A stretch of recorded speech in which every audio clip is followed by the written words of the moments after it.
본 방송에서 제공하는 투자 정보는 투자 판단에 대한 조언입니다. 방송에서 제공하는 주식의 가치, 가격 상승 및 가격 하락에 대해서는 방송사에서 보장하지 않습니다.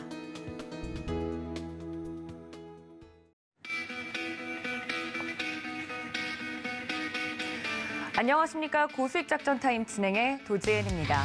고공행진하던 원자재 가격이 밤사이 큰 폭으로 내렸다는 이야기부터 전달해 드리도록 하겠습니다.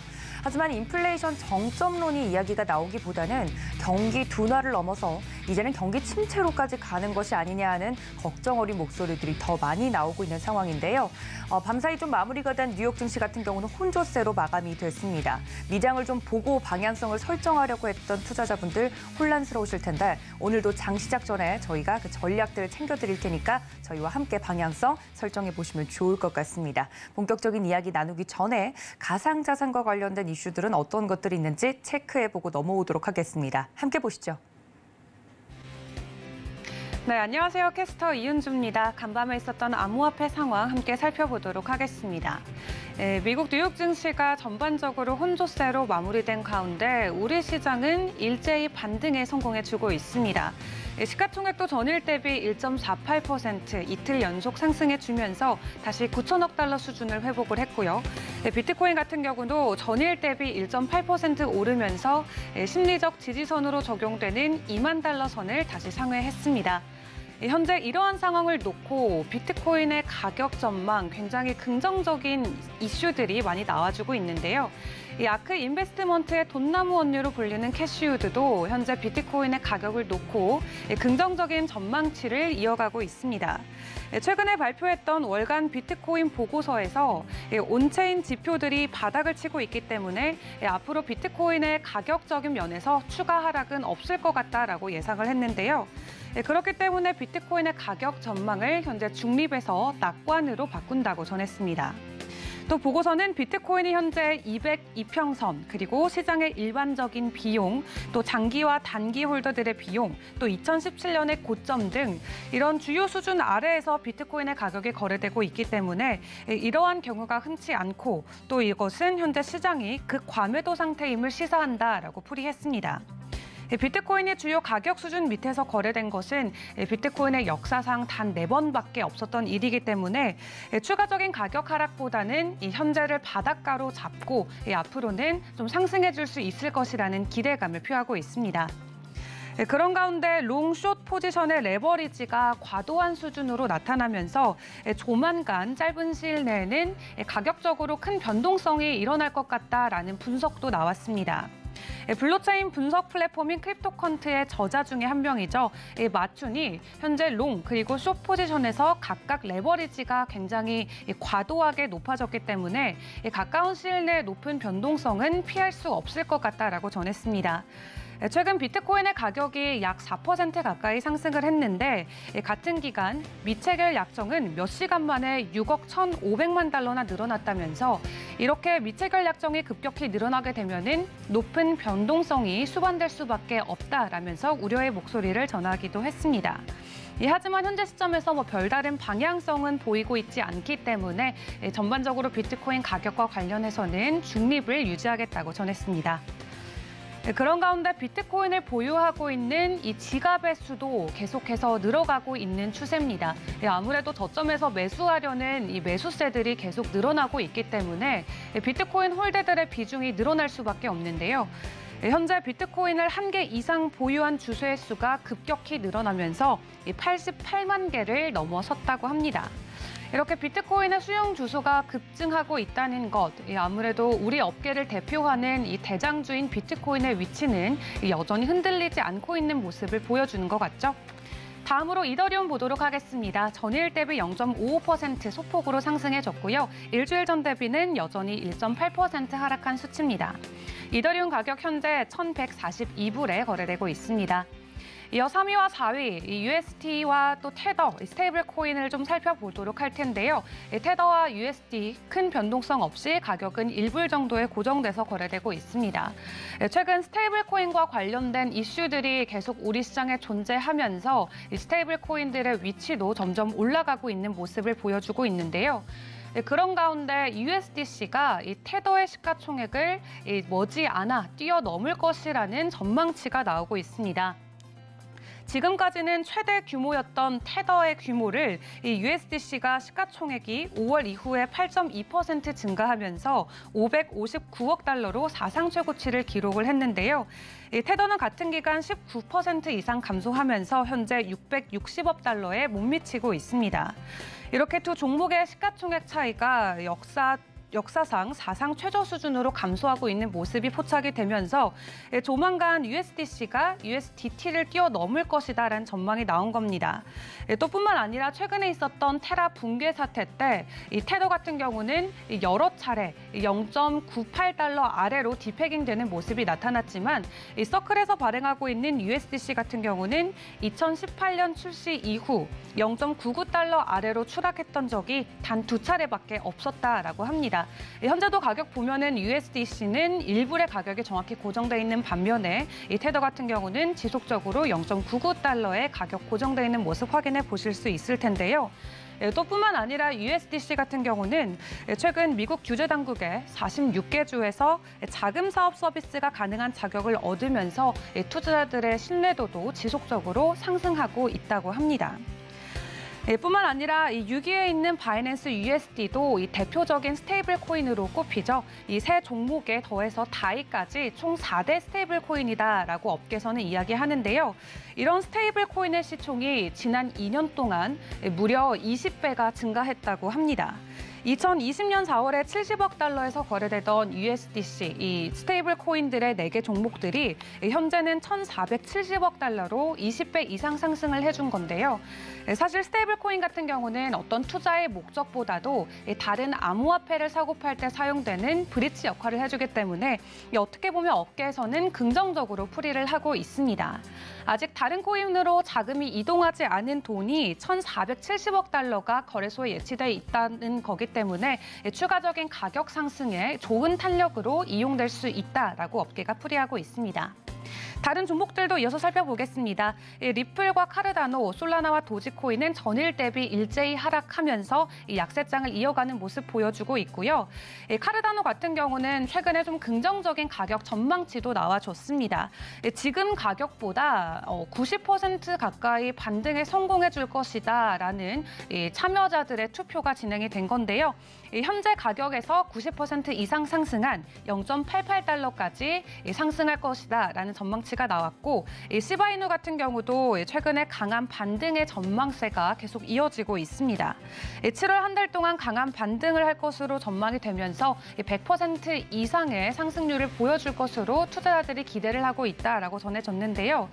사실 시바이누 같은 경우는 5월 한 달 동안 신규 이용자 수가 5만 명 이상 증가하기도 했고, 또 6월 말 한때 시가총액 탑 100 종목 중에 가장 높은 수익률을 기록했던 만큼 이번 달도 상승 흐름이 예견되고 있는 모습 같습니다.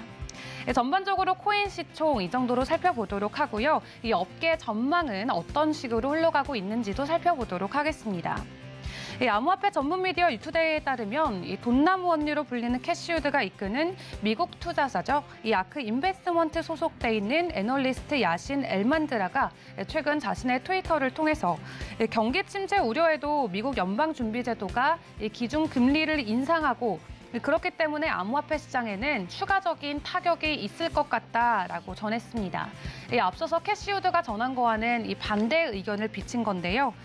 뿐만 아니라 비트코인의 미실현 순손익이 이 원가 대비 17% 낮은 수준을 기록 중이기 때문에 이전 사이클의 바닷가에 해당하는 마이너스 25%까지는 아직도 수준 차이가 있다며 추가적인 하락도 불가피하다라고 의견을 전하기도 했습니다. 그런 한편 최근 일부 VC들에 대한 신뢰도가 시장에서 바닥이 나자 업계의 큰 손이 또 다시 한번 이 사태와 관련해서 개인 의견을 비추기도 했습니다. 탈중앙성이 문제가 되고 있는 가운데 여전히 많은 거래소들과 VC들이 해당 사실을 숨기고 투자자들에게 프로젝트를 권유하고 있다라고 전했는데요. 워낙 많은 프로젝트들이 우리 시장에 존재하기 때문에 한 종목에 한 프로젝트에 들어가더라도 이 뒷배경이 되는 공부는 꼭 필요하다는 말을 남기기도 했습니다. 오늘 전반적인 암호화폐 상황 살펴봤습니다. 네, 이렇게 암호화폐 이슈들까지 체크해봤습니다. 첫 번째 도움 말씀 주실 전문가님 연결해 보도록 하죠. 루크투자연구소의 임순재 대표님 연결합니다. 대표님 안녕하십니까? 네, 안녕하십니까? 네, 반갑습니다. 첫 번째 이슈부터 바로 이야기를 나눠보도록 하죠. 어제 우리 방송을 통해서 우리나라 6월 소비자 물가 상승률이 외환위기 이후 24년 만에 6%로 치솟았다 이야기를 전달해 드렸습니다. 정말 물가가 무서울 정도로 오르고 있다는 게 최근에 좀 실감이 나고 있는데요. 더불어서 다음 주에 있을 금융통화위원회에서 기준금리를 한 번에 0.5%포인트 인상을 하는 빅스텝에 대한 가능성 이야기도 나오고 있다고 합니다. 업계 전망은 어떤가요? 네, 방금 앵커가 얘기했듯이 6월달 소비자 물가 지수가 이제 6.0% 상승을 했습니다. 지난 98년 11월 이후에 지금 최대 물가 상승 폭을 기록을 했다라고 보시면 될 것 같고요. 이렇게 이제 물가 상승을 한 가장 큰 이유는 석유 가격 상승, 그다음에 외식 가공식품 가격 상승세가 지금 물가 상승을 주도하고 있다라고 보시면 되겠습니다. 이에 따라서 생활 물가 지수도 7.4% 상승을 했습니다. 이 또한 이제 98년 11월 이후 최대 상승폭을 기록을 하고 있다라고 보시면 되는데요. 그러다 보니까 지금 7월달, 8월달 소비자 물가 상승률은 이보다 더 높을 것으로 지금 예상을 하고 있습니다. 일부 예상은 지금 7% 이상은 또 가능하다라는 분위기고요. 이렇게 얘기한 가장 큰 이유는 일단 6월달 월간 상승률을 연간으로 환산을 해보면 연 8%대를 기록을 했습니다. 그만큼 지금 소비자 물가 상승률이 빠르게 상승을 하고 있다라고 보시면 되고요. 특히 이제 7월에는 7월 1일부터 전기 가스 요금이 인상을 했습니다. 그 인상분이 반영이 된다라고 하게 되면 더 추가적으로 이제 올라갈 수 있다라고 보여지고요. 이에 따라서 제품이나 서비스 가격도 인상이 아마 예상이 되고 있습니다. 그런 것까지 반영을 된다라고 하게 되면 7%대 충분히 가능할 것 같고요. 특히 올해 추석이 9월 초로 좀 빨리 다른 때보다 좀 빠르게 추석이 오게 되는데요. 그러다 보면 8월부터 추석을 앞두고 제수용품이나 선물 등의 여러 가지 물품들을 구입하게 되고요. 그러다 보면 관련 물품이 물가 상승률을 추가적으로 올릴 수 있다라는 그런 우려가 시장에 많이 퍼져 있는 상황이다라고 보시면 되겠습니다. 그러다 보니까 하는 입장에서도 아마 기준금리를 빅스텝으로 올릴 수 있을 것이다라는 그런 의견이 시장에서 지금 확산되고 있는 그런 상황입니다. 이번 7월 이제 금통위원은 이제 7월 13일 날 개최될 예정입니다. 이 금통위원회에서 아마 기준금리를 빅스텝으로 올릴 가능성은 충분히 지금 있다라고 지금 시장 분위기는 파다하다라고 보시면 될 것 같고요. 이렇게 빅스텝을 올리는 이유를 두 가지로 본다라고 하게 되면 첫 번째는 이제 소비자 물가 지수가 가파르게 올라가고 있다라는 거고요. 이런 가파른 거를 좀 진정시키기 위해서는 약간 시장에서 충격적인 그런 금리 인상이 불가피하다라는 그런 게 첫 번째로 있을 거다라고 보시면 될 것 같고요. 또 하나는 이제 미국 연준이 7월에도 기준금리를 자이언트 스텝으로 올릴 것이다라는 거에 대한 부담감이라고 보시면 되겠습니다. 한미 금리가 지금은 현재 동률로 유지되고 있는데요. 만약 한미 금리가 역전이 발생을 한다라고 하게 되면 외국인 투자 자금의 유출 가능성은 충분하게 대두가 되고 있는 그런 상황이다라고 보시면 되겠습니다. 특히 미국의 기준금리 인상이 이번만 끝나는 게 아니라 연말까지 계속 이어질 것이다라고 지금 이렇게 얘기가 되고 있는 그런 상황이어서 하는 입장에서도 이러한 기준금리의 격차를 조금 줄이기 위해서는 이번에 빅스텝의 그 기준금리 인상은 있을 필요가 있다라는 그런 의견이 많고요. 다만 이제 국내 경제 여건상 빅스텝 인상에 대한 충격을 과연 감당할 수 있겠느냐라는 그런 반론도 만만치 않은 그런 상황입니다. 6월 수출이 15% 증가를 했지만 그 수출의 증가폭이 계속 소폭이나마 지금 감소하고 있는 그런 추세고요. 특히 하반기에 글로벌 경기 둔화가 본격화된다라고 하게 되면 현재 수출 증가율이 감소로 바뀔 가능성도 지금 충분히 존재하고 있는 그런 상황입니다. 또 하나가 금리 인상으로 인해서 가계부채가 부실화될 경우에 경기 둔화를 가속화시킬 우려가 크다라고 보여지는데요. 특히 가계의 이자 상환이 늘고 소비 위축이 이루어진다라고 하게 되면 이런 경기 둔화는 아마 불가피하지 않을까라는 생각을 해보고 있습니다. 여러 가지 이제 그 자이언트 스텝과 그다음에 베이비 스텝의 사이에 뭐 여러 가지 가능성은 있는데 이번에는 아마 자이언트 스텝으로 빅 스텝으로 올릴 가능성은 좀 더 높지 않을까라고 개인적으로 판단을 하고 있습니다. 일단 국내외 증권사 전망치는 지금 일단 엇갈리고 있습니다. 대표적인 이제 해외 그 증권사인 이제 JP모건 같은 경우는 0.5%포인트 인상을 지금 얘기를 하고 있고요. ING 은행 같은 경우는 0.25% 인상을 지금 전망하고 있는 그런 상황이다라고 보시면 되고요. 최근에 올라가는 기대 인플레이션에 조기에 낮출 필요성은 충분히 있는 상황이기 때문에 일단 이번에는 빅스텝으로 인상을 한 이후에 8월 금융통화위원회에서 추가적으로 인상폭을 다시 결정을 하지 않을까라는 생각을 좀 해보고 있습니다. 그렇기 때문에 그거에 맞춰서 아마 이번에는 아마 기준금리 인상을 대하는 게 어떨까라는 생각을 해보고 있습니다. 네, 인플레이션이냐 그리고 경기 둔화냐 한국은행의 고민이 좀 깊어질 것 같습니다. 관련돼서 외국인들의 자금이 유출될 것이 걱정이 된다 이야기를 한번 해주셨는데 관련돼서 최근 이 환율 전쟁 때문에 우리나라도 큰 피해를 보고 있는데요. 특히 외국인들의 비중이 큰 우리나라 국내 증시 같은 경우는 이 외화 당국이 환율 방어에 나서면서 외화 비상금 이야기가 계속 나오고 있다고 합니다. 6월 외환 보유액이 94억 달러가 줄었다. 는 소식이 들려오면서 걱정이 좀 가중되고 있는데 괜찮은 수준인지 궁금한데요. 네, 6월 말 기준으로 해서 국내 외환 보유액은 4,382억 달러로 집계가 됐습니다. 세계 8위권 수준으로 이제 상당히 좀 큰 규모를 갖고 있고요. 대신 이제 5월 말에 4,477억 달러에 비해서 한 94억 달러 감소를 했고요. 그다음에 올해 3월 이후에 4개월 연속 지금 외환 보유액이 감소를 하면서 235억 달러 정도가 감소를 했습니다. 이렇게 이제 외환 보유고 감소의 원인은 이제 두 가지로 생각해 볼 수가 있는데요. 하나는 환율을 안정시키기 위해서 사용을 했다라는 부분이 있습니다. 최근 원화가 이제 급격하게 절하가 되면서 외환 당국이 시장에 개입한 거 아니냐라는 그런 얘기들이 나오고 있는데요.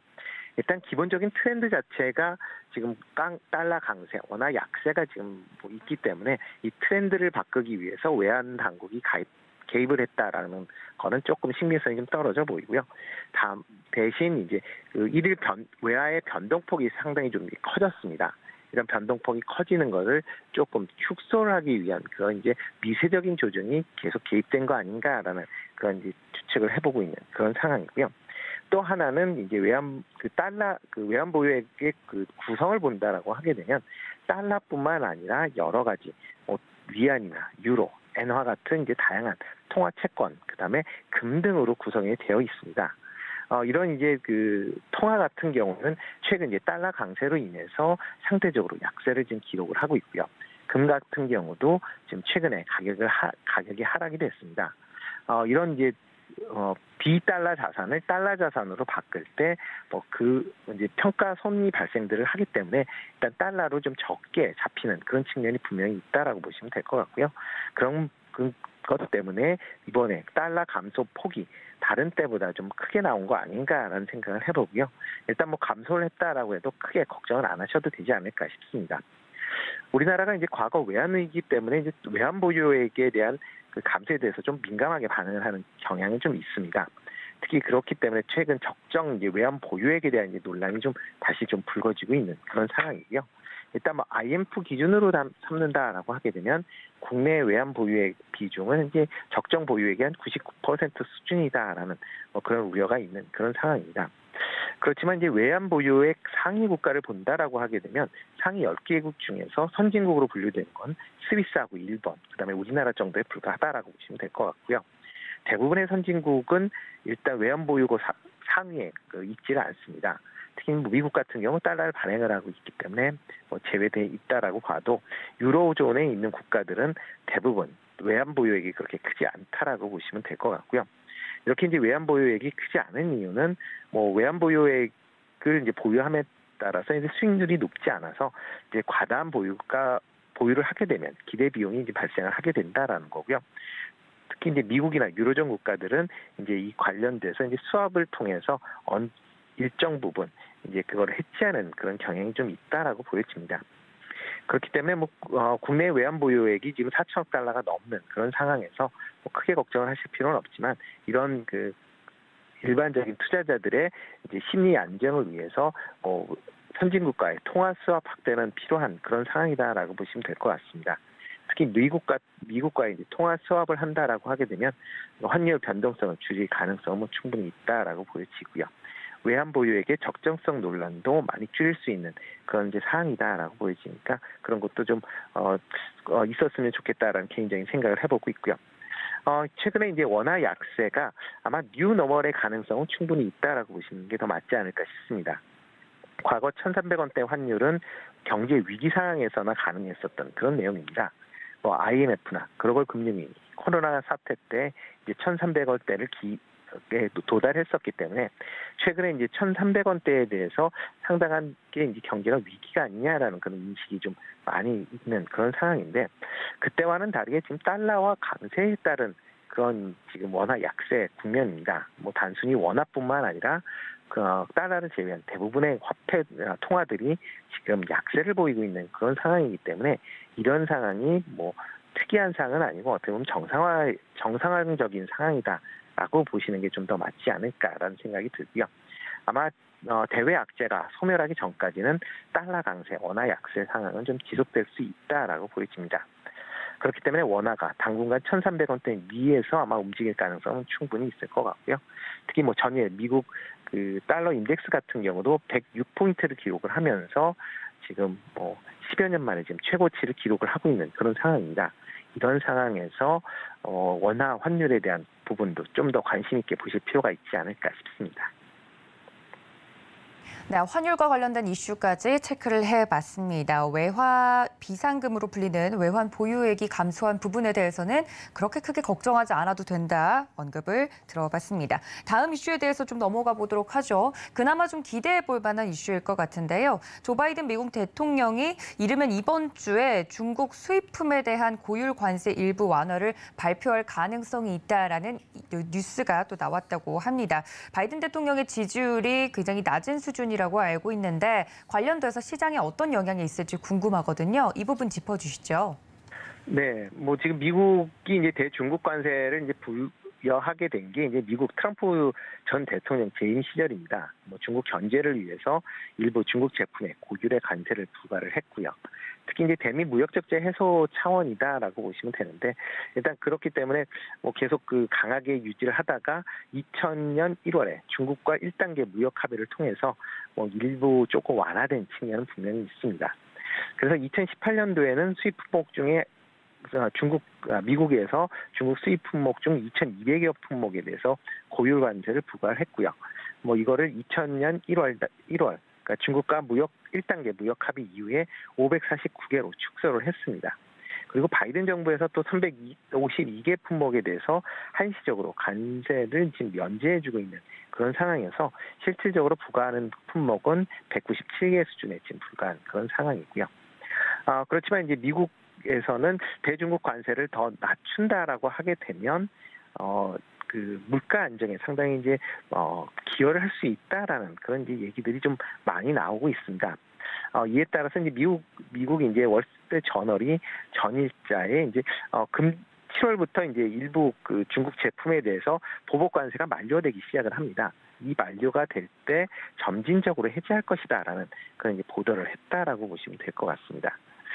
일단 지금 현재 상황에서 미국 바이든 대통령 같은 경우에 지지율이 상당히 낮습니다. 역대 대통령 중에 가장 낮은 편에 속할 만큼 지금 낮아 있는데요. 그러다 보니까 11월에 있을 미국의 중간 선거에서 상당하게 열세 국면에 접어들었다라고 보시면 될 것 같고요. 이런 열세를 좀 만회하기 위해서는 인플레이션 상황을 좀 완화하는 그런 조치가 필요한 그런 상황이다라고 보시면 되겠습니다. 그러다 보니 이런 이제 인플레이션을 낮출 수 있는 여러 상황 중에서 대중국 관세 인하가 다시 불거졌다라고 보시면 될 것 같고요. 일부 관세로 인해서 지금 일부 기관들 같은 경우는 관세 폐지를 할 경우에 물가 상승률이 1.4% 하락할 것이다라는 주장도 하고 있는 그런 상황입니다. 그러다 보니까 앨런 재무장관을 비롯한 재무관료들이 관세 인하에 동조하고 있는 그런 상황이고요. 그렇지만 이와 다르게 또 반대적인 논리는 그동안 수입 관련된 규제가 많이 완화가 됐기 때문에 실제 그 관세가 없어진다라고 해도 물가 상승률 하락은 크지 않을 것이다라고 지금 반대 논리를 하고 있습니다. 대표적으로 미국 뉴욕 대표부가 관세 입장에 반대하는 입장인데요. 일단 물가 안정에 대한 실익이 없다라는 부분이 있고요. 또 하나가 이제 대중국 무역을 하기 위한 압박 수단으로 지금 그 작용을 하고 있는데 향후에 이렇게 해제가 되면 대중국 무역 협상에 어려움이 직면될 가능성도 있다라고 그렇게 반대 입장을 표시하고 있습니다. 일단 바이든 정부 입장에서 보면 일단 중국 제품에 대해서 일부 관세 인하는 가능할 거다라고 생각이 되고 있고요. 만약 이렇게 중국 관세가 인하가 된다라고 하게 되면 중국 제품의 미국 진출이 이전보다 좀 더 활발하게 진행이 될 가능성이 충분히 있다라고 보시면 되겠습니다. 특히 고관세로 수출 제한이 되었던 품목에 대해서 수출이 확대될 수 있고요. 그러다 보면 이제 국내 제품과의 경쟁이 치열했었던 의류나 가전 등의 소비재 그 관련된 품목들에 아마 수출이 증가되지 않을까라는 생각을 해보고 있습니다. 그렇게 되면 국내 기업 입장에서 보면 어느 정도 수출에 대해서 감소가 우려된 그런 상황이니까 미국 수출을 좀 많이 하고 있는 특히 이제 의류나 가전 관련된 기업들은 조금 투자할 때 유의하시는 필요가 있지 않을까 싶습니다.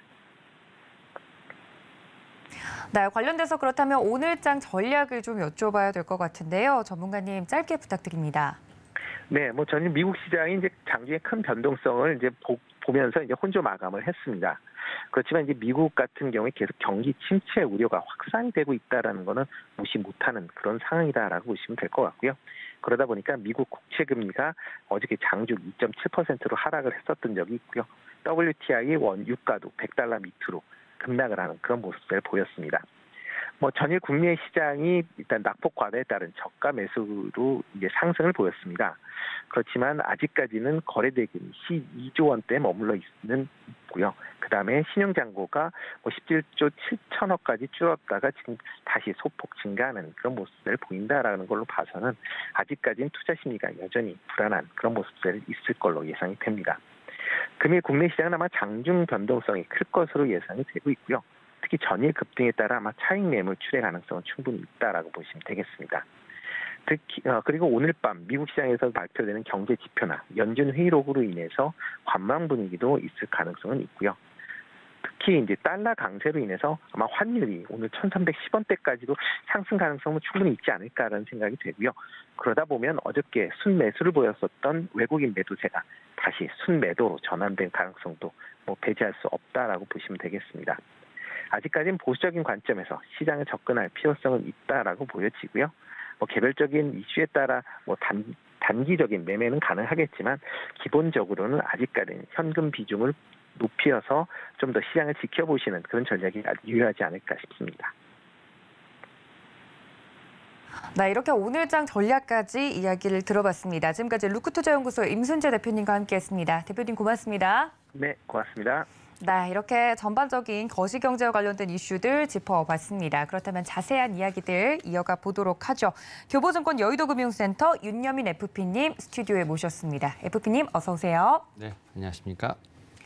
네, 우리나라 증시 이야기부터 해봐야 될 것 같습니다. 어제 우리 증시 저가 매수세가 유입이 되면서 오랜만에 기분 좋은 반등을 좀 이어갔다 이야기들이 앞서서도 나왔고 어제 시장에 참여한 투자자분들은 당연히 아실 텐데 관련돼서 이게 바닥을 다지고 올라가는 거냐 아니면 기술적인 반등이냐 이야기들이 나오고 있습니다. 시장 어떻게 보셨나요? 일단 어제 좀 상승이 나왔죠. 근데 좀 웃을 수만은 좀 없는 상황이 아니었나 좀 생각을 하고 있고 특히 이제 어제 시장 같은 경우는 좀 인플레이션에 이라든지 중국 관련된 뉴스들이 약간 좀 반응을 하는 모습을 좀 보이긴 했습니다.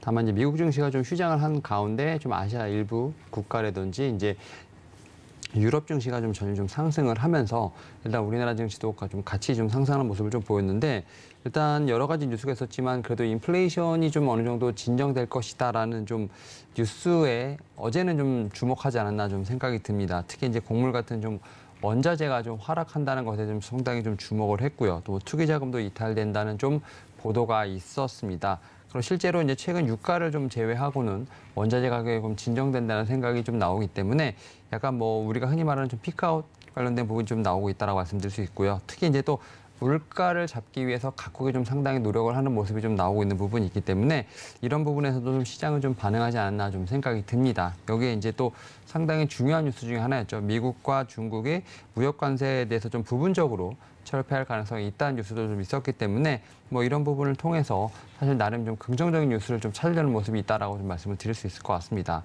그리고 이제 중국의 뭐 차이신 서비스업 이제 PMI 같은 경우 예상치를 좀 상회한 모습을 좀 보여주면서 중국 경기가 좀 회복될 것이다라는 좀 기대감이 있다라고 볼 수 있을 것 같습니다. 사실 이런 부분을 통해서 우리나라가 좀 상당히 좀 긍정적인 뉴스를 좀 많이 받았는데요. 어제 같은 경우는 이제 좀 양시장에서 양 매수가 좀 들어오는 모습 보였죠. 특히 이제 외국인과 기관이 좀 적극적으로 좀 매수를 한 부분이 있었는데 사실 외국인들의 좀 매수세가 좀 일정하지는 않은 부분입니다. 하지만 이제 어제 같은 경우는 사실 뭐 저가 좀 매수세가 좀 들어온 부분들, 다만 좀 환율이 좀 상당히 높게 좀 형성돼 있는 부분이 있기 때문에 이러한 매수세가 제가 볼 때는 좀 지속되는지가 상당히 중요하지 않을까라는 좀 생각을 하고 있고요. 사실 저는 이제 어제 같은 경우는 뭐 일단 낙폭과대에 의한 좀 기술적 반등이라고 좀 생각을 하고 있고 이러한 부분이 좀 한 2, 3일 정도 지속돼야지만이 어떤 상승 추세에 대한 부분들 혹은 뭐 단기 바닥에 대한 부분을 좀 어느 정도 마련하지 않았나라는 좀 생각을 좀 말씀을 좀 드려보도록 하겠습니다. 네, 어제 오랜만에 반등이 나왔음에도 불구하고 안심할 수 없는 포인트들이 분명히 있습니다. 아직 무언가가 정확하게 해결됐다기보다는 시장이 어떤 부분에 조금 더 중점을 두고 움직이는지에 따라서 지금 오르고 내리는 시장이 계속 연출이 되고 있기 때문에 이 부분에 대해서는 경계감을 가지고 시장에 대해서 외국인들의 매수세가 연속적으로 이어가는지 이 부분을 좀 체크를 해봐야 될 것 같다 이야기를 해드렸습니다. 그럼에도 불구하고 이렇게 전 섹터가 좀 전반적으로 오른 시장은 오랜만이었기 때문에 좀 앞으로 시장과 더불어서 함께 잘 갈 수 있는 주도주가 아직 없지 않습니까? 네, 관련돼서 네, 섹터를 좀 자세하게 이야기를 나눠보도록 하겠습니다. 오늘 준비해 주신 섹터는 의외였어요. 엔터테인먼트 준비를 해주셨다고. 일단은 좀 하반기, 특히 이제 7월이니까 어닝 시즌이 좀 시작됐지 않습니까? 네. 이와 관련돼서 사실 하반기 혹은 뭐 리오프닝 관련된 섹터들이 그래도 지금은 조금 움직이는 모습을 좀 보여주고 있는데 최근에 이제 제약발 섹터, 그다음에 엔터테인먼트 섹터가 조금 움직임이 좀 활발하게 나오고 있다고 말씀드릴 수 있을 것 같고 사실은 이제 상반기 이제 어떻게 보면 이제 1분기가 지났고 2분기 이제 어닝 시즌인데 2분기까지 엔터테인먼트 sek터 같은 경우는 그렇게 실적이 좋아 보이지는 않을 것 같습니다. 대부분의 이제 아티스트 분들이 지금 하반기에 어떻게 보면 좀 활동이 집중되어 있다 보니까 이러한 측면에서 좀 공백이 있지 않았나 좀 생각이 드는데 이제는 좀 하반기에 우리가 흔히 말하는 이제 콘서트가 상당히 활발하게 이루어지지 않을까라는 좀 예상이 좀 들고 있고요. 네. 그 가운데서 또 이제 앨범 판매량까지도 증가하지 않을까라는 좀 예상을 하고 있습니다. 특히 이제 뭐 제가 이제 갖고 온 종목이 이제 YG 엔터테인먼트라는 종목인데요. 네. 특히 이제 이 종목 같은 경우는 이제 우리가 생각하는 상당히 탑픽 그룹이 있죠. 네.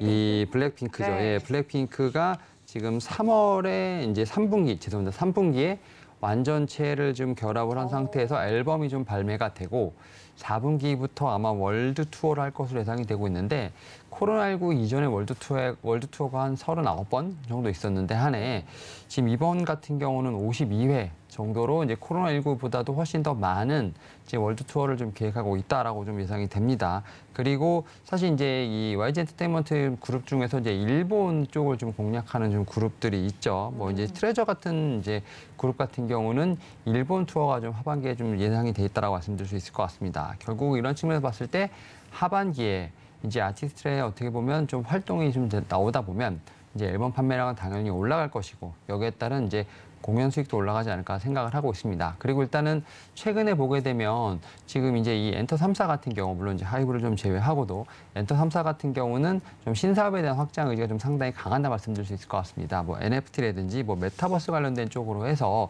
특히 이제 IP 관련된 쪽, 특히 이제 MD 관련된 쪽으로도 좀 매출에 좀 이런 부분을 좀 신경을 쓰고 있는 부분이기 때문에 이런 부분도 분명히 새로운 하나의 좀 성장 동력이 되지 않을까라고 좀 말씀을 드려보도록 하겠습니다. 네, 오늘 윤여민 FP님께서 준비를 해주신 엔터테인먼트 섹터에 대해서 그중에서도 YG 쪽에 좀 집중해서 이야기를 좀 해주셨는데요. 엔터 사업 전반적으로 상반기보다는 하반기에 기대될 만한 이슈들이 많이 포진되어 있기 때문에 이 점에 좀 주목을 하셔서 이제는 다 같이 힘드니까 앞으로 좀 돈을 다 같이 좀 잘 벌 수 있는 종목 쪽에 추려서 좀 봐야겠다라고 했을 때 엔터 쪽 업종을 좀 집중해서 이야기를 해드렸습니다. 실적 시즌 앞두고 힌트를 좀 주신 것 같아요. 관련돼서 어제 시장에서 다 같이 올랐던 종목들 중에 오른 종목들 좀 살펴보면 외국인들과 기관의 매수세가 들어왔다는 게 유의미한 포인트 아니겠습니까?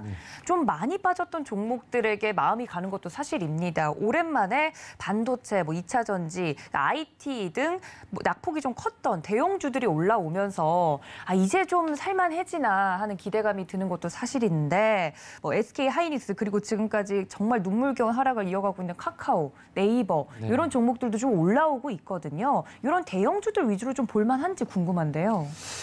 일단은 저는 좀 지수상 좀 말씀드리면 어제 이제 코스피가 2,340선을 좀 올라온 모습을 좀 보이고 있는데 안타깝게도 이제 2,400 정도 제가 볼 때 뭐 단기적인 반등까지는 가능하지 않나 좀 생각이 드는데 한 2,400 정도부터는 조금은 현금화에 대한 부분을 좀 고민해봐야 되지 않을까 좀 생각이 들고 있습니다. 이에 따라서 사실은 지금 현재 말씀하셨던 앵커님께서 말씀하셨던 종목들 사실 시총이 큰 대형주라고 볼 수 있을 것 같습니다만 뭐 전고점을 대비해서 대부분 뭐 한 50에서 70% 이상 좀 조정을 받은 종목들이기 때문에 어떻게 보면 이러한 종목들에 대한 반등이 상당히 어제는 좀 반가웠지만 아직까지는 좀 갈 길이 멀다라고 좀 말씀을 드려볼 수 있을 것 같고 사실 뭐 대형주 장세가 뭐 하반기에 펼쳐질 것이라는 좀 예상은 있습니다만 일단은 저는 뭐 지수상에서 좀 그 라인을 좀 그어가면서 일단 리스크 관리를 좀 해야 되지 않을까 좀 생각을 하고 있고 어제 같은 경우 좀 반등을 했고 지금 제가 볼 때 2,400 정도까지는 좀 기술적 반등이 좀 나올 수 있겠습니다만 그 후에 가는지에 대해서는 좀 사실은 좀 경계가 필요한 부분이 있다. 이에 따라서 종목에 대한 부분도 상당히 중요하지만 일단은 시장 전체를 좀 보는 좀 리스크 관리가 좀 필요하지 않을까라고 좀 말씀을 드려보도록 하겠습니다. 네, 저의 그냥 작은 바람이었던 걸로 생각을 하고 시장을 보는 눈은 좀 객관적으로 가져가는 것이 좋겠다 말씀을 해드렸습니다. 어제는 대형주 위주로 시총 상위 종목들 위주로 좀 올라와주는 모습을 보이기 때문에 이 점까지 좀 체크를 해봤고요. 관련돼서 그러면 오늘장은 저희가 어떤 대응 전략을 가져가는 게 좋을까요? 사실 이제 앞에서 말씀드렸던 것 중에 이제 인플레이션 지수 이제 그 중에서도 좀 가장 중요한 게 이제 국제 유가가 아닐까 좀 생각이 드는데. 아직까지 유가는 지금 사실은 그렇게 드라마티컬하게 움직임이 없습니다. 특히 이제 중국 지표에 따라서 오히려 좀 110달러 이상 좀 상승하는 좀 모습이 보였기 때문에 유가가 다시 오를 경우에는 인플레이션 관련돼서 다시 한번 우려가 재부각될 수 있다는 점, 이 가능성 충분히 있다라고 좀 말씀을 드려볼 수 있을 것 같고 이제 금통위 관련돼서 좀 상당히 주목이 되죠. 특히 이제 금리 인상 폭에 대해서 상당히 주목을 받는데. 이번 회의에도 빅스텝이 예상된다라는 좀 설이 있습니다. 왜냐하면 이제 미국 금리가 한 3.25까지도 올라갈 수 있는 부분이 있기 때문에 여기서 금리 차를 좀 줄여야 된다는 점 이런 측면에서 봤을 때 사실은 이제 우리나라도 금리에 대한 인상이 상당히 제가 볼 땐 주목이 된다 말씀드릴 수 있을 것 같고 그리고 이제 제가 올 때마다 좀 말씀드리는 것 중에 하나가 이제 삼성전자 좀 말씀을 드리는데 삼성전자가 이제 내일 실적 발표를 하죠. 근데 실적 발표를 하는데. 사실은 이제 삼성전자의 어떤 수급, 물론 실적 발표할 때마다 지금 수급이 상당히 좋지 않아서 맨날 이제 빠지는 좀 그런 기현상이 나오고 있습니다만 확실히 삼성전자의 어떤 실적이 어떻게 보면 이번 어닝 시즌, 그다음에 향후의 인플레를 좀 결정지을 수 있는 어떤 하나의 방향 키가 되지 않을까라는 생각을 하는 부분이 있기 때문에 제가 볼 때 삼성전자의 실적 플러스 여기에 따른 수급의 변화를 좀 계속 체크해봐야 되지 않을까라고 좀 말씀을 좀 드려보도록 하겠습니다. 네, 이번 주 주요한 이벤트를 앞두고 우리 시장 전략을 전반적으로 살펴봐 주셨습니다. 오늘장 전략까지 여러분들 챙겨가 주시면 좋을 것 같아요. 지금까지 교보증권 여의도금융센터 윤여민 FP님과 함께했습니다. FP님 고맙습니다. 네.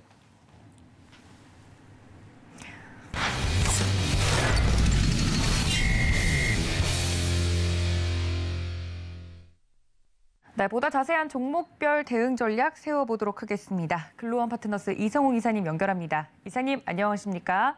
네, 안녕하세요. 네, 반갑습니다. 첫 번째 질문부터 드리도록 하겠습니다.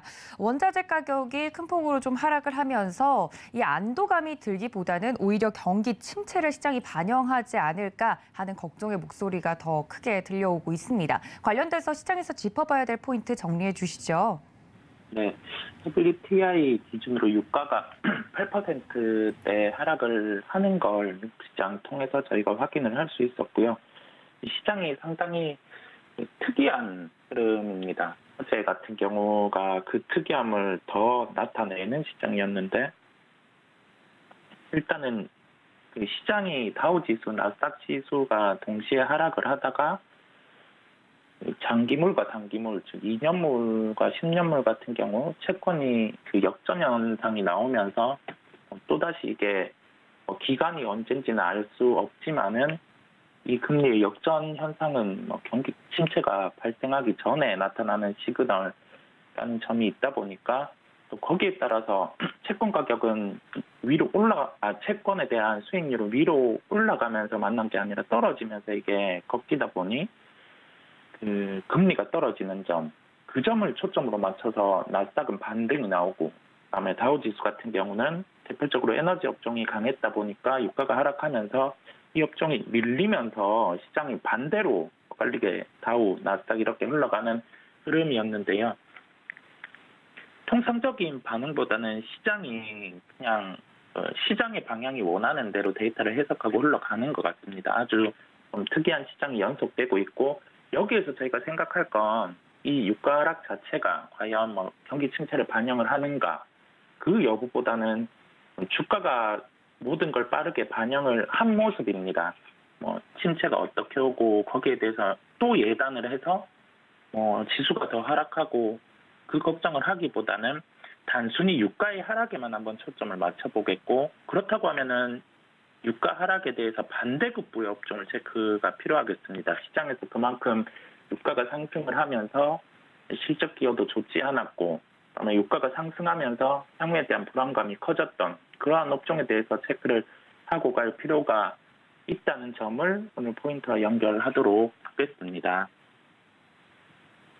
네, 유가가 급락했다라는 소식 앞서서 좀 전달을 해드렸는데, 이렇게 원자재 가격 하락과 더불어서 저희가 짚어볼 만한 오늘의 특징주 어떤 종목일까요? 네, 유가의 상승과 반대되는 쪽은 항공주도 있고, 그와 관련해서 파생돼서 여행과 관련 이러한 부분이 있겠지만은 아주 직설적으로 연계가 되는 게 화학 업종입니다. 그렇다 보니 특정 제품을 판매하는 그러한 기업보다는 이제 직접적으로 유가와 반대급부가 될 수 있는 그 사업을 영위하는 종목을 말씀드리겠고요. 종목은 롯데케미칼입니다. 롯데케미칼은 순수화학 관련 사업을 영위하고 있습니다. 올레핀과 관련된 사업인데, 이게 저희가 원유 같은 경우를 가공을 해서 직접적으로 사용 가능하게 추출을 하는데, 그 중에서 하나의 물질이라고 할 수 있는 나프타, 납사, 이게 그 원유의 가공을 통해서 나오는데, 거기에 분해를 통해서 생산되는 기초 물질이라는 표현이 분자라는 표현으로 쓸 수 있는 게 올레핀입니다. 그렇다 보니 제가 여기에서 알 수 있는 거는 원재료 자체가 거슬러 올라가면 원유나 이 측면이 있다 보니까 유가 상승에 대한 영향을 받게 되고요.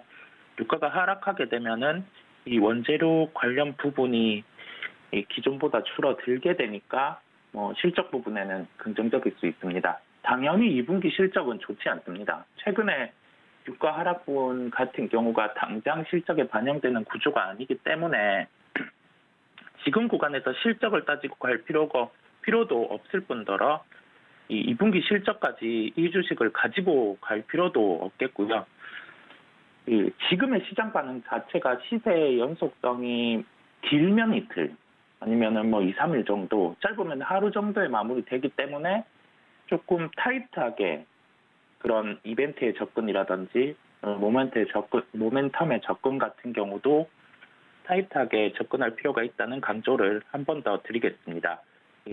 오늘 첫 번째 주제에 대한 포인트는 유가 하락 같은 경우가 8%대가 나타났고, 이게 경기 침체라든지 그 부분에 대해서 생각을 하기보다는 단순하게 1차원적으로 유가가 하락했을 때 반대급부로 좋아지는 업종에 대한 체크가 필요하겠고, 항공업종도 있겠지만은 저희는 아주 직접적으로 연결되는 화학업종 중에서 순수화학업종에 대한 말씀을 드렸고요.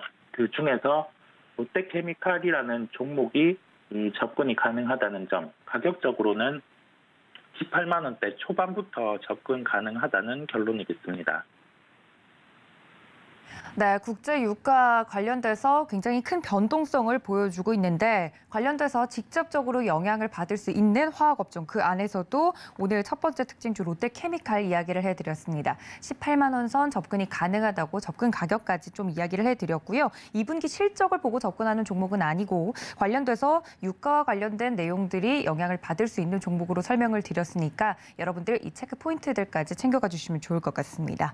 자, 두 번째 이슈로 좀 넘어가 보도록 하겠습니다. 간밤에 뉴욕 증시 혼조세로 마감이 됐는데요. 다우지수 같은 경우는 하락하면서 거래가 마감이 됐고 S&P 500은 소폭 상승, 나스닥이 1.75% 뛰었습니다. 이렇게 좀 뉴욕 증시가 혼조세를 보이다 보니까 오늘 우리 증시의 방향성을 잡기에도 좀 어려울 것 같은데 관련돼서 시장의 체크 포인트 어떻게 정리해 볼 수 있을까요? 네, 원유의 가격, 유가의 가격 방향성과 그다음에 시장의 반응이 극명하게 엇갈리는 시장이었고요. 미국 시장을 두 부분 다 제가 말씀을 드리는 이유가 어제 시장의 반응이 상당히 특이했었고 이 부분 자체가 하나의 시장의 방향키가 연속된다고 하면은 좀 지금의 에너지 업종 같은 경우는 추가로 조정이 나타날 수 있다는 점, 그리고 이 그 업종 안에서 반대급부로 강한 쪽을 저희가 체크를 해 봐야 됩니다. 어제 강했던 업종은 성장주군이었고 대형 전기전자 업종의 반등이 나타났었습니다. 그렇다 보니 이 에너지 업종군과 그 기술주 성향, 성장주 성향의 종목들 같은 경우가 반대로 흘러가는 게 지속된다고 하면은 우리나라 시장에서 또 오지 않던 종목들을 다시금 봐야 되는 그런 구간이다 보니까 말씀을 드리게 됐고요. 어제 시장이 연속되는지 여부를 우리나라 시장에 대입해서 그다음에 내일에 미국 시장에 대입해서 그 부분의 포인트, 에너지 업종의 약세와 성장주 부분의 강세를 대입해서 시장 하루 이틀 더 살펴볼 필요가 있다는 점을 말씀드리면서 오늘 우리나라 시장에서 이러한 현상과 함께 바라볼 만한 종목까지 함께 말씀드리겠습니다. 자, 관련돼서 살펴볼 특징주 어떤 종목일까요? 네, 관련주는 네이버입니다. 카카오 네이버 많이 얘기도 있었고 실적 같은 경우를 대입해보면 아직 비싼 구간입니다. 그러한 비싼 구간임에도 말씀드리는 이유는 실적에 대한 접근은 아닙니다. 시장이 반등이 나올 때 저희가 전에 금요일 사례 때도 그렇고 어제 사례 때도 보면은 시장이 시가총액 상위주 위주로 먼저 반등이 나타나고 이 시가총액 상위주 중에서도 낙폭과대 또는 이 수급이 비어있는 그쪽으로 먼저 상승이 나타나게 됩니다. 어제는 네이버, 카카오, SK 하이닉스, 2차 전지, 양극재와 관련된 종목들이 반등이 나타났었고요. 반면에 자동차라든지 음식료 같은 경우 시장에 대비해서 강했던 업종들은 주가가 되려 조정을 나타내는 모습이었습니다. 이 시장의 현상을 먼저 이해를 할 필요가 있겠고 낙폭 과대주로서 어제 반등이 나타났고 어제 미국 시장의 반응을 살펴봤을 때는 추가적으로 한 차례 더 상승이 가능한 모습을 보여왔습니다. 성장주군 같은 경우가 반등이 나타났기 때문에 이러한 시사가 연결될 가능성이 높겠고요. 저희가 그런 점을 감안했을 때 가격적으로는 23만 원 중반에 접근 가능하다는 말씀을 드리겠습니다. 이 가격 같은 경우 접근을 했다가 시장의 상황이 연속되지 않으면 매도 대응을 해야 되고요. 그다음에 손절 라인 같은 경우도 아주 타이트하게 5% 이내로는 꼭 접근을 해야 된다는 점 강조드리겠습니다. 왜냐하면 시장의 흐름 자체가 아직 뚜렷하게 바닥에 대한 시그널이 명확하게 파악이 안 된 상황이기도 하고 종목들 같은 경우 시세의 연속성이 낮기 때문에 손절에 대한 기준은 명확하게 지키고 접근해야 된다는 점 말씀드렸습니다. 네, 오랜만에 듣는 종목입니다. 네이버에 대해서 자세하게 시장과 관련돼서 이야기를 해드렸으니까요. 여러분들 이 종목에 대한 유의점까지 기억해 주시고 챙겨가 주시면 좋을 것 같습니다. 지금까지 글로원 파트너스 이상호 이사님과 함께했습니다. 이사님 고맙습니다. 네, 감사합니다. 네, 간밤에 뉴욕 증시 혼조세로 마감이 됐기 때문에 오늘 장중에 어떤 흐름이 펼쳐질지 많은 분들이 궁금해하시고 걱정이 앞서실 텐데 장중에는 매매 시그널을 통해서 저희가 도움 말씀드리겠으니까 저희와 끝까지 함께해 주시기를 바랍니다. 본 방송에서 제공해 드린 정보는 투자 판단에 대한 조언일 뿐 해당 주식의 가치나 수익률을 보장하고 있지 않다는 점까지 알려드리면서 저는 잠시 뒤에 매매 시그널을 통해서 다시 인사드리겠습니다. 시청해 주신 여러분 고맙습니다.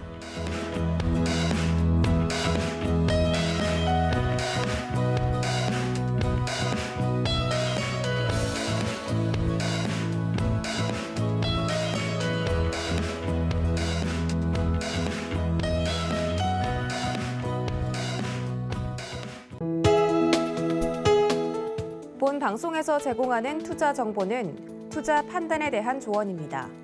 방송에서 제공하는 주식의 가치, 가격 상승 및 가격 하락에 대해서는 방송사에서 보장하지 않습니다.